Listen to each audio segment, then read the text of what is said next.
Imagine a world where love defies the very laws of heaven itself. Picture wives fiercely devoted to angels who fell from grace caught in a web of forbidden passion. What drives these fearless women to abandon God's rules for their celestial partners? The answer lies in a heart-wrenching tale of sacrifice and betrayal, where their devotion leads to a devastating clash between earthly desires and divine retribution. So, are these women tragic heroes or mere victims of their choices? Let's dive into their story and uncover the profound consequences of loving the fallen. The celestial realms, where angels carried out their duties with radiance and devotion, were meant to be a sanctuary from earthly desires. Yet within the chorus of divine beings, there stirred a burgeoning curiosity, an insatiable lure that pulled at the very fabric of the angelic essence. These angels, charged with the sacred task of serving under the eternal gaze of the Almighty, found themselves entangled in shifts of emotion that were both exhilarating and terrifying. Among the starry hosts, whispers floated like soft winds, barely audible yet compelling enough to ignite flickers of wonder.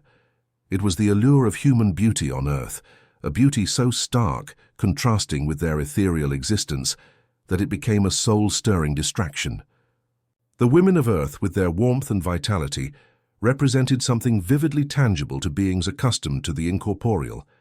The angels, usually steadfast in their heavenly service, found their thoughts and dreams embroidered with the visions of these earthly muses. A significant part of their celestial glow started to dim as they grappled with their own burgeoning desires. Faces that once glowed with the radiance of sunlit clouds now bore traces of internal conflict. They were caught in a paradox, servants of the divine, yet drawn by an untouchable beauty that threatened their divine mandate. As each angel began to confront their own turmoil, the skies bore witness to their struggle.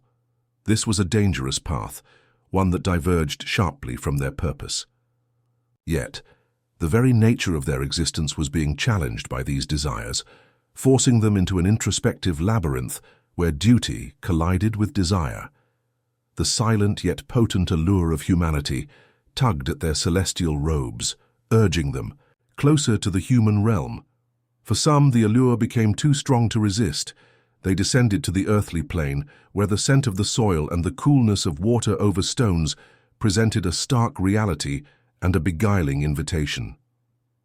Here, amidst the simplicity and complexity of human life, they walked unseen, observing the mesmerizing dance of human existence. Each appearance stirred a series of fluttering emotions, both forbidden and intoxicating. This newfound vulnerability introduced a strange sense of belonging and connection. Not bound by time in the way humans were, these angelic beings experienced each moment with an intensity that was somewhat foreign to their eternal existence. They began to understand the nuanced tapestry of human affection, its highs and lows, its moments of purity tainted with longing. The more they lingered, the more they understood the permanence of their choices. Feelings of trepidation and anticipation fluttered beneath their wings. Their celestial bonds began to fray as they lingered in the shadows of what they could not have. As one angel shared their confessions with another, a profound unrest rippled through the heavenly host. Conversations grew hushed, their once harmonious concord now tinged with unease. In this fragile state of being, danger loomed closer with each passing moment on earth. The boundary between the divine and the mortal was blurring, and a disquiet settled in, one that emanated not just from their hearts, but from the very fabric of creation itself. The alignment of their celestial purposes and the pull of earthly desires was proving to be a storm that no angel had anticipated. As this divine drama unfolded, each angel found themselves at a crucial juncture. The weight of their desires and the heavy price of their choices manifested like an impending storm on the horizon.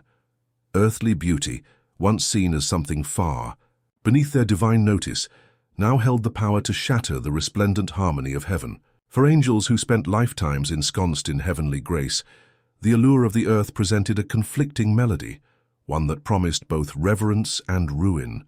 And yet, distinctly, this burgeoning desire among the angels did not fade. It continued to ripple through their ranks, setting the stage for a transformation in the heavens that would forever alter the relationship between angels and the world of men. With their internal conflict underscored by a latent anticipation, the angels waited at the precipice of a choice that held the power to redefine the boundaries of their celestial duties and earthly longing. Upon descending to earth, the fallen angels of the Book of Enoch did not just bring with them their celestial countenances and otherworldly origins. They exuded an aura that defied the human experience. It was a radiant enchantment, a mystique, so powerful that it transcended mere earthly beauty. The women who found themselves under their gaze felt an irresistible pull, as if the very fabric of their spirits was woven into the ether with threads of divine allure and forbidden enchantment. This mesmerizing aura was something the human soul could barely comprehend or resist, yet it was profound and dangerously captivating. For these angels, the descent from heaven marked the shedding of divine grace in exchange for earthly indulgence. Their ethereal beauty was not merely a reflection of their celestial origin, but had become an instrument of seduction, a deliberate facade to ensnare the hearts and minds of those they desired. With each step further into the human realm, they crafted their enchantment, their presence glowing with an unnatural light that spoke of mysteries and powers beyond earthly understanding. Their voices were like melodies from the highest heavens, their eyes shards of divine fire that promised endless secrets hidden within their depths. Their aura was a subtle spell that cloaked their fallen nature, blurring the lines between seduction and destruction. Like moths to a flame, the women were drawn into their embrace, unaware of the chains being fastened around their souls. The angels, once divine beings of purity, had transformed their angelic gifts into tools of manipulation, capitalizing on the human longing for connection and understanding.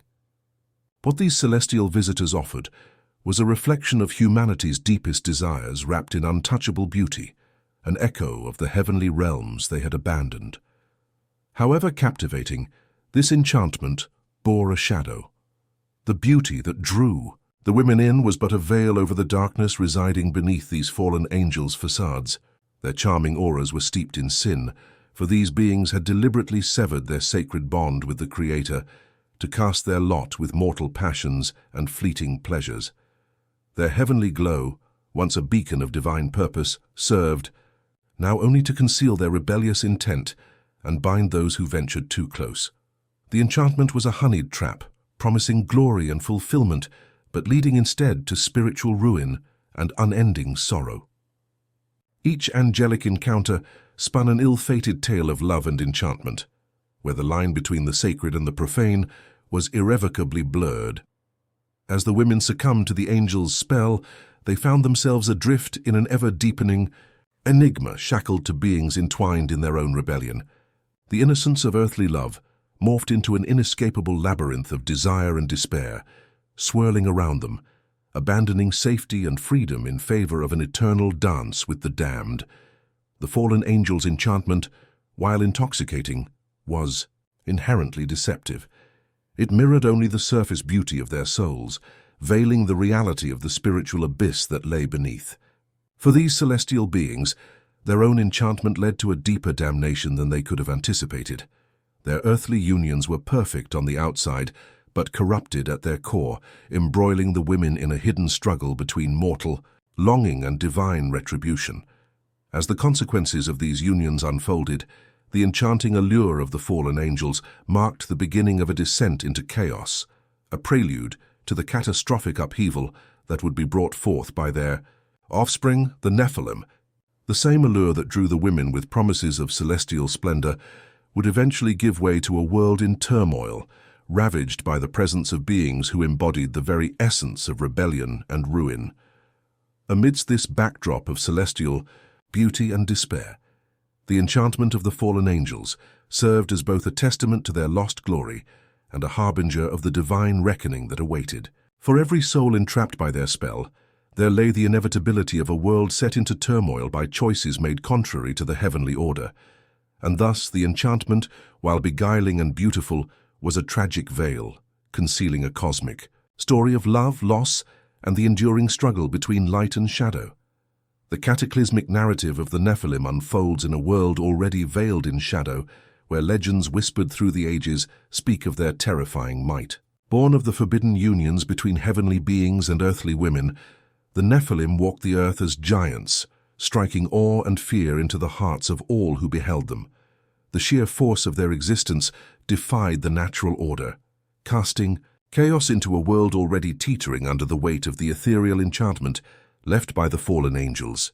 With immense strength and insatiable desires, the Nephilim quickly became a fearsome presence. Their stature was matched only by their ambition, as they ruled with an iron hand, subjugating humanity and laying claim to the earth. Villages that once bustled with life fell silent under their shadow, leaving only whispers of despair for those courageous enough to recall them. These hybrids did not merely possess physical prowess, they inherited a charisma from their sires that further exacerbated their domination.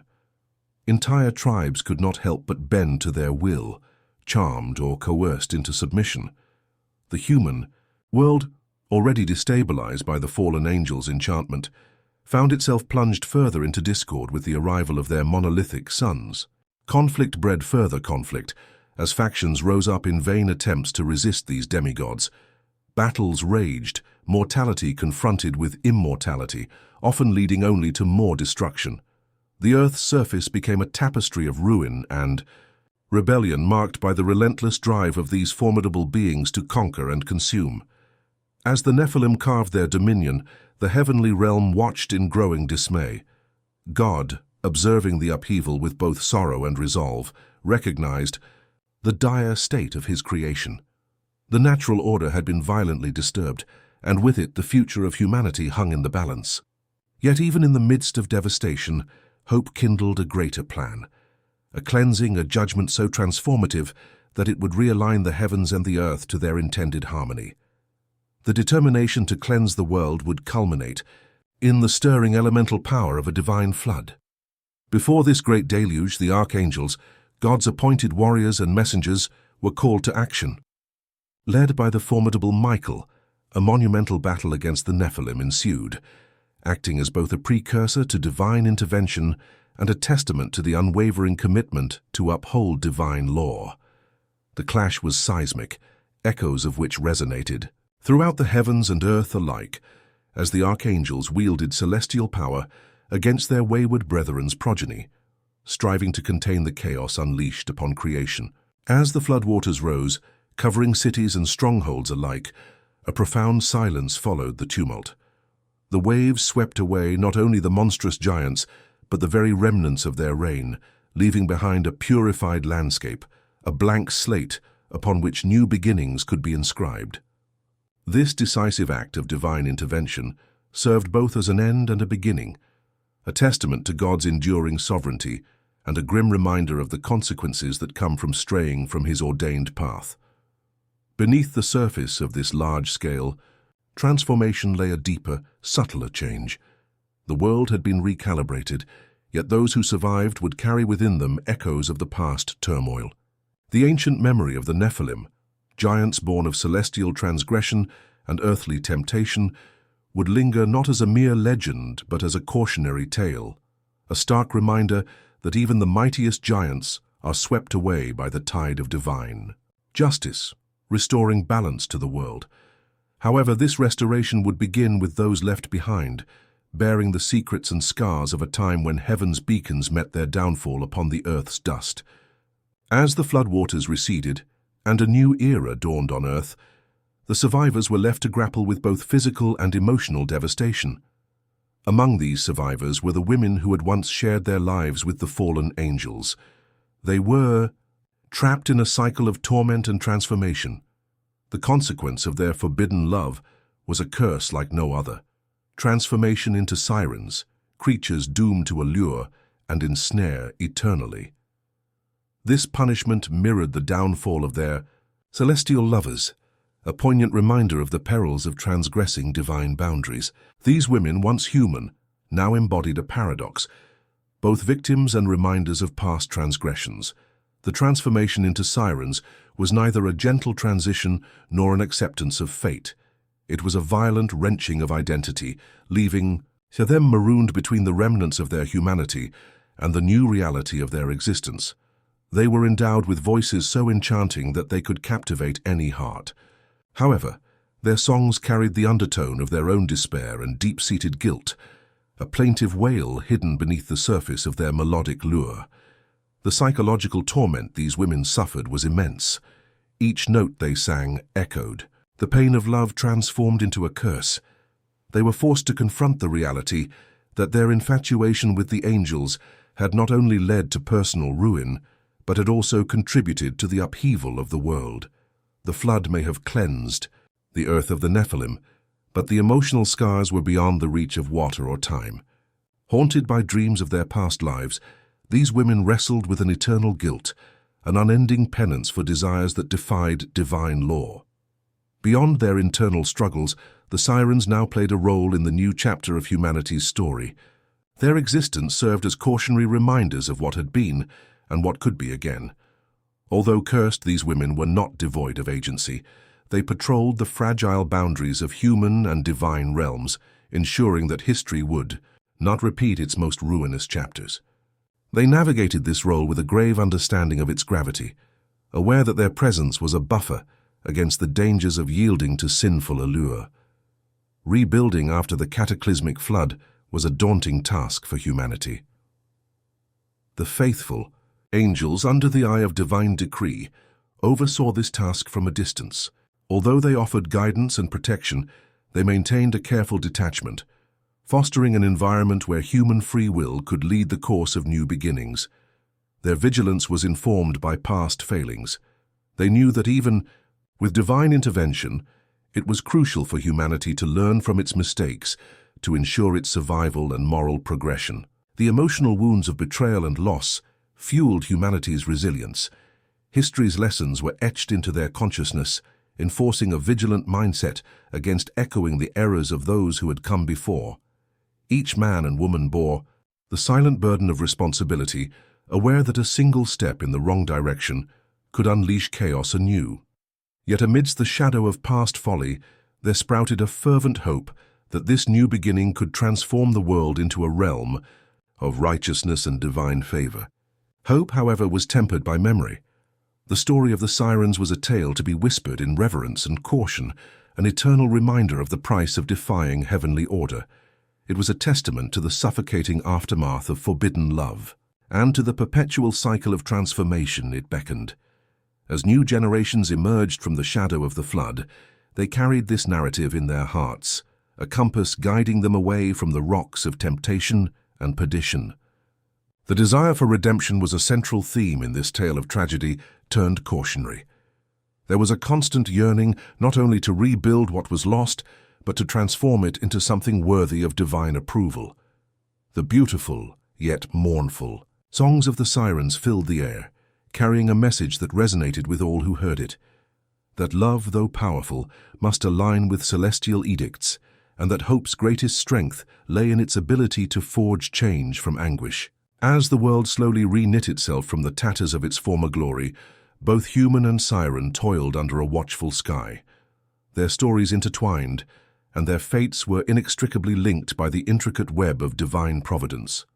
The songs continued their ceaseless echo over the seas and through the winds, a haunting but necessary hymn, ensuring that the errors of those who had loved too deeply and unwisely would never fade into oblivion. The world moved on, yet it never forgot. It could never afford to.